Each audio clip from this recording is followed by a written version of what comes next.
শ্রীকৃষ্ণের সবই মধুর। এই মধুর শ্রীকৃষ্ণ এখন কৈশোর ছাড়িয়ে পূর্ণ যুবক।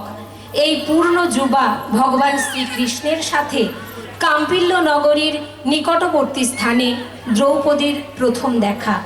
পরবর্তীতে ধর্ম প্রতিষ্ঠার স্বার্থে শ্রীহরি, ব্রাহ্মণ এবং ইন্দ্রের শক্তিতে জন্ম নেওয়া তৃতীয় পাণ্ডব বা অর্জুনের সাথে দ্রৌপদীর বিবাহ হয়, যারা দুইজনেই ছিলেন শ্রীকৃষ্ণের পরম প্রিয়।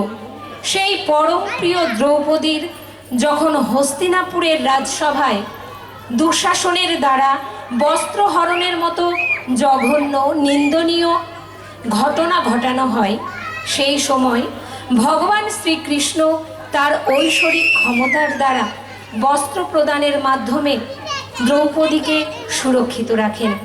এ শুধু দ্রৌপদী নয়, যেন সমস্ত নারীকুলের রক্ষাকর্তা হয়ে ওঠেন। আসুন দেখে নিই নৃত্যনাট্যের পরবর্তী অংশ।